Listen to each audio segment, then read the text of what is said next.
qu'est-ce qui se passe dans le recrutement? Si toi aussi tu galères à trouver du taf, ça fait des mois que tu cherches, eh bien sache que tu n'es absolument pas seul, vous êtes des milliers dans ce cas. Et aujourd'hui, je vais tenter de vous expliquer avec cette petite présentation pourquoi le contexte est si compliqué pour trouver un taf. Moi c'est Laura, je me suis spécialisée en bien-être et performance au travail, mais je n'ai jamais été RH. Néanmoins, je suis suivie par une grosse communauté RH sur les réseaux sociaux. Donc aujourd'hui, je vous livre ce que les RH m'ont dit à ce sujet. La première des causes, c'est parce qu'il y a une hausse des annonces fictives. Alors pourquoi des annonces fictives? Donc des annonces qui n'existent pas, il n'y a pas de poste à la clé. Eh bien tout simplement parce que de 1, c'est pour la marque employeur des entreprises, autrement dit ça augmente leur visibilité et leur image de marque. Donc en gros les candidats vont aller se renseigner sur l'entreprise quand ils veulent postuler, donc potentiellement vous êtes des futurs clients, hein, donc c'est tout bénef pour eux. Et côté business, en fait, des entreprises qui emploient, c'est des entreprises dynamiques et en bonne santé financière. Donc en fait, c'est tout bénef pour les entreprises. Ensuite, il y a les entreprises qui postent des annonces fictives pour créer un vivier de candidats. Donc en fait, comme les gens démissionnent en masse, que c'est de plus en plus dur de recruter, que les scientifiques disent qu'il va y avoir une pénurie de main-d'œuvre dans les années qui viennent, eh bien, au lieu de se faire chier à aller chercher les candidats à l'instant T, eh bien, ils veulent avoir une base de candidats. Donc en fait, ils vont récupérer vos données, vos CV, et puis le jour où ils auront vraiment besoin, et ben en fait là on viendra vous chercher, mais à l'instant T il n'y a pas de poste. Et enfin, pour avoir du travail de qualité et totalement gratuit. Les études de cas réels explosent, surtout dans les métiers de communication, de design, de marketing, tous ces métiers-là où on vous demande de travailler sur une campagne, sur un design de l'entreprise, etc. Et finalement, personne n'est pris à la fin. Donc en fait, ils ont une dizaine, voire une vingtaine de personnes qui vont faire le taf. Eux, ils réunissent le travail fourni et ensuite, basta. En fait, ils disent qu'ils n'ont plus besoin de recruter.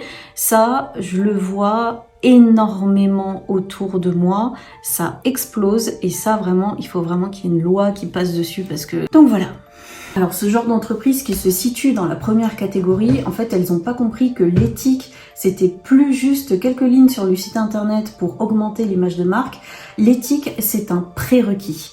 C'est-à-dire que aujourd'hui, on est dans une ère où l'information va plus vite que la lumière, où on est dans une ère de MeToo, de balance son entreprise, etc. Il suffit d'une étincelle, il suffit d'un salarié qui poste une story time sur son entreprise, qui demande des cas réels et qui embauche pas derrière. Il suffit d'une vidéo qui devienne virale pour que l'entreprise, potentiellement, elle ferme ses portes.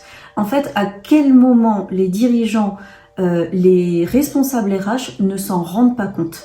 Et ça, vraiment, ces personnes qui font ces stratégies, vraiment, remplacez-les parce que... je sais pas à quoi elles servent. Si demain votre entreprise elle coule parce que vous avez une mauvaise stratégie et que vous n'êtes pas éthique, ben vous n'aurez que vos yeux pour pleurer. En deuxième, c'est parce qu'on a une hausse des CV qui ne correspondent pas au poste. Par exemple, j'ai une RH qui m'a dit qu'elle cherchait quelqu'un pour un poste et il fallait forcément parler en allemand, donc elle avait marqué prérequis allemand. Et en fait, 70% des CV qu'elle avait reçus, ben en fait, il n'y avait même pas la langue allemande dans la catégorie sur le CV. Et donc ça, apparemment, puisque maintenant c'est beaucoup plus facile qu'auparavant de postuler, donc un clic et c'est fait, et ben du coup les gens vont regarder en diagonale et ben potentiellement loupent les prérequis. Donc c'est sûr que si vous lisez pas vraiment bien les annonces, et que vous postulez un truc où vous n'avez même pas les prérequis, bah forcément on va pas vous rappeler. Et c'est hyper important ce que je vous dis parce que c'est en partie à cause de ça que les entreprises prennent maintenant des robots pour lire les CV et donc ça déshumanise le travail. Donc vraiment les gars, faites gaffe. Ce qui m'amène à mon troisième point, le recrutement se déshumanise. Alors pourquoi ils se déshumanisent? Eh bien, je viens de le dire, en fait, maintenant, il y a des robots qui lisent vos CV. Alors pas partout, hein. Vraiment pas partout, c'est surtout dans les grandes boîtes.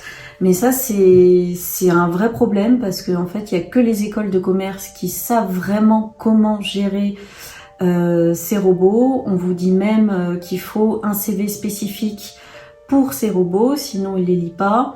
Il faut des mots-clés, il faut une structure particulière. Et ça, vraiment, les gens le savent pas forcément. Moi, par exemple, je l'ai jamais appris.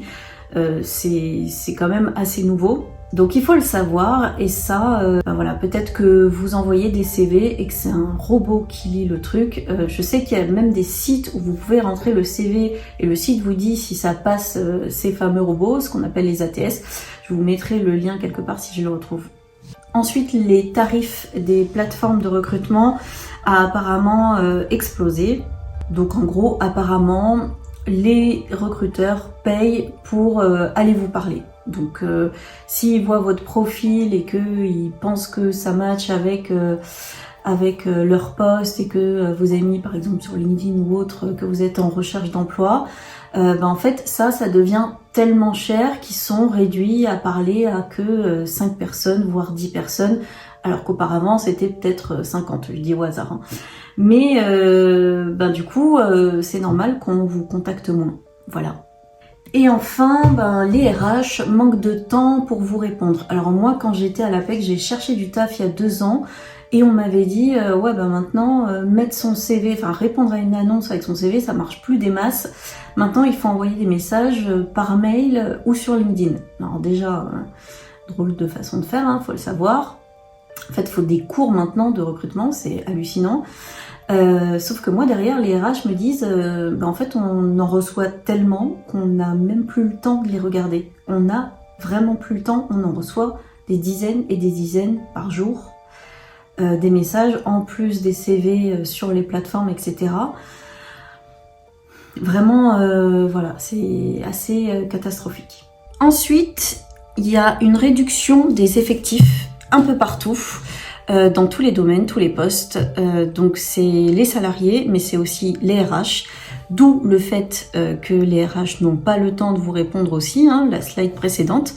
Mais si vous remarquez bien, aujourd'hui, les gens vont faire le taf de 2 à 3 personnes. En fait, ce qui se passe, c'est que les entreprises réduisent les effectifs, réduisent les coûts liés à la qualité de vie au travail et demandent un don de soi aux gens. Alors, pourquoi il y a une réduction des effectifs en ce moment? Il y a plusieurs raisons à ça. Le contexte est très compliqué pour les entreprises. Pourquoi? Parce que inflation, contexte de guerre, on sort de la crise sanitaire, il y a une hyper compétitivité des entreprises avec la mondialisation, avec les boutiques en ligne, etc. Plus toutes les taxes qu'on a en France pour les entreprises, plus tous les malus que les entreprises prennent parce que il faut faire de la transition écologique, de la transition numérique, de la diversité, inclusion, il faut préserver la santé mentale des employés. Enfin, il y a tellement de choses qu'on demande aux entreprises que voilà, c'est un tout en fait qui fait que les entreprises n'arrivent pas à garder la tête hors de l'eau. Donc la première chose qu'elles font, c'est réduire les budgets, souvent liés à la qualité de vie au travail, réduire les effectifs et demander aux gens d'en faire un peu plus. Donc c'est pour ça que les gens travaillent un peu plus le soir, qu'on leur demande d'écrire des mails quand ils sont malades, enfin voilà. Sauf que cette stratégie de réduire les effectifs, elle n'est pas très viable. Donc elle est viable sur le court terme, donc c'est vrai que sur le court terme, les entreprises sont plus rentables, mais sur le long terme, en fait, demander un don de soi comme ça, surtout dans un contexte négatif, pessimiste, c'est contre-productif. Et donc en fait, ce qui va se passer, c'est que à moyen long terme, les gens vont se mettre en arrêt maladie en masse, vont démissionner en masse, il va y avoir du désengagement, il va y avoir un climat social hyper négatif en entreprise. Et ça, en fait, ça coûte des millions aux entreprises. Et donc, c'est pour ça que je vous parle très souvent dans mes vidéos que la plupart des entreprises sont dans un cercle vicieux. Et ben voilà, là on est en plein dedans. Si les entreprises perdent des millions, ben, elles sont moins rentables. Et qu'est-ce qu'elles vont faire? Bon, elles vont encore plus réduire les effectifs. Hein, voilà, vraiment, cercle vicieux. Stratégie claquée au sol. Vraiment, les DRH... qui mettent en place ce genre de stratégie et qui disent oui, il faut réduire les effectifs, allons-y gaiement, changer de taf. Voilà. Les attentes des managers sont de plus en plus dures. Alors pourquoi? Eh bien tout simplement parce que avec cette pression de la rentabilité des patrons due au contexte économique, cette pression fait que les managers vont être encore plus durs avec leurs équipes, tout simplement parce que ça se répercute sur eux, etc. Parce que aussi les gens démissionnent en masse, etc. On est toujours en grande démission hein, d'ailleurs. Et donc au lieu de se remettre en question, en fait ils se disent moi je veux vraiment des gens qui bossent, etc. Ils veulent pas se tromper, tu vois, ils veulent vraiment pas se tromper. Et donc comme ils veulent pas se tromper, les attentes sont... Et donc voilà, en gros il y a un gap entre les attentes des managers et par exemple les écoles. Si tu es voilà, jeune diplômé ou autre, moi c'est ce que j'ai remarqué. Donc les entreprises attendent des stagiaires, des alternants et des juniors en fait d'être hyper capés en termes de taf, d'être voilà presque senior finalement. Pourquoi? Parce que dans leur tête vous sortez d'école ou d'université, vous avez appris les meilleurs trucs de communication ou de marketing, dernière génération, etc. Et que en fait toutes les attentes sont sur vous. Alors que vous, en école, on va vous dire ouais, vous apprenez des trucs, mais vous allez vraiment apprendre sur le tas. Dites-moi si je me trompe, mais je crois que en gros c'est un peu ça. Et c'est d'ailleurs le rôle d'un stagiaire ou d'un alternant, hein, d'apprendre avant tout.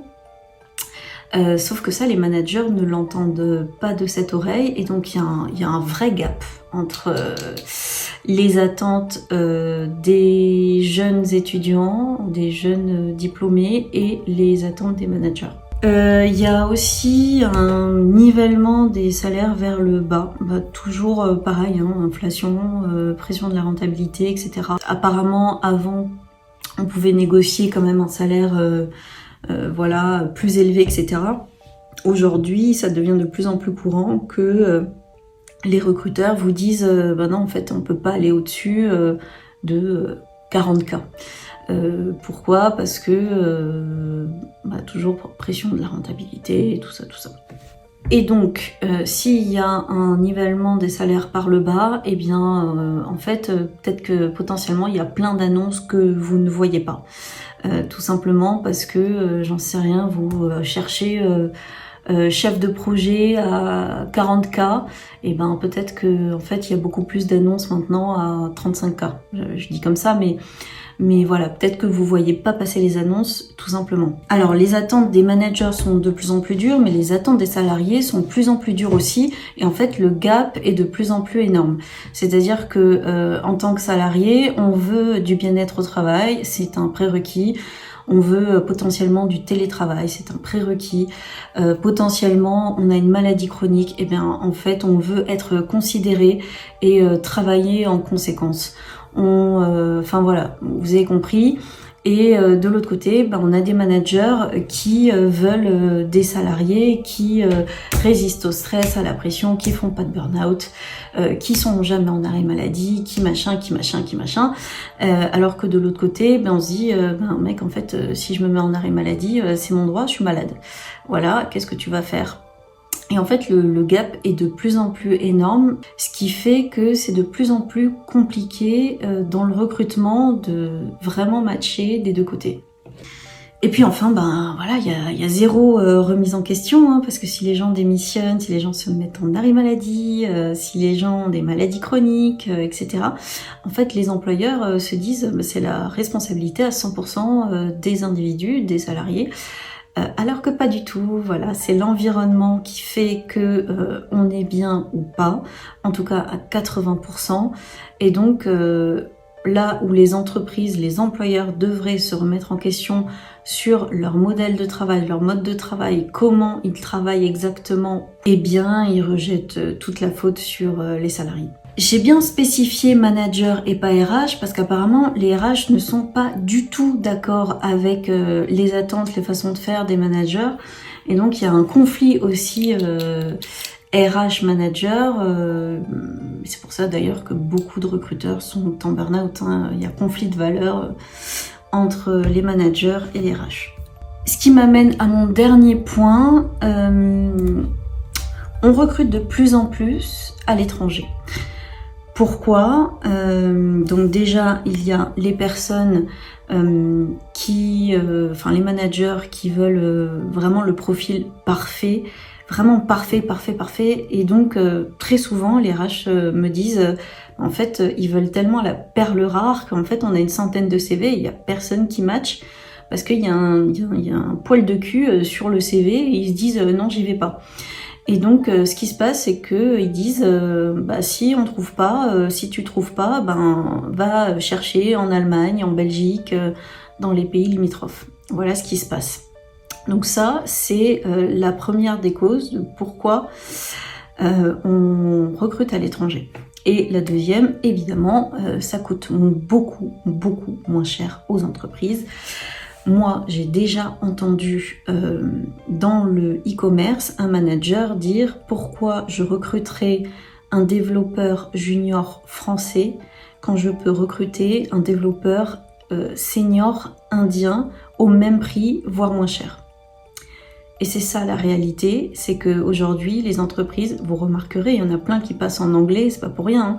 C'est pour aller recruter à l'étranger, en Inde, au Maroc, en Pologne, j'ai entendu en Ukraine aussi. Et donc, tout est une question d'équilibre. Et aujourd'hui, la mondialisation plus le télétravail font que on perd un peu cet équilibre. En tout cas, il y a une dérive de ce côté-là, ça c'est sûr, parce que si de plus en plus d'entreprises vont recruter à l'étranger parce que ça coûte moins cher, qui va nous recruter à nous, Français ? Pas grand monde. Voilà pour cette petite présentation, j'espère que ça vous a plu.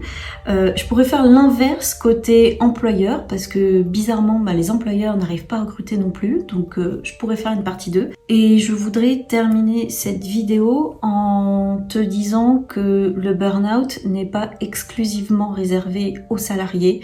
Il existe le burn-out des étudiants, il existe le burn-out parental et il existe aussi le burn-out de la recherche d'emploi. C'est moins connu, mais ça explose. Donc vraiment, préserve ta santé mentale. Si tu te sens épuisé mentalement, psychiquement, n'hésite pas à t'arrêter 1 semaine, 2 semaines, voire 3 semaines sans chercher. Repose-toi. Repose ton mental, sors, balade-toi dans la nature, fais du yoga, fais de la méditation. J'ai toute une playlist sur ce sujet si tu veux, mais voilà, préserve ta santé. Je vous dis bon courage!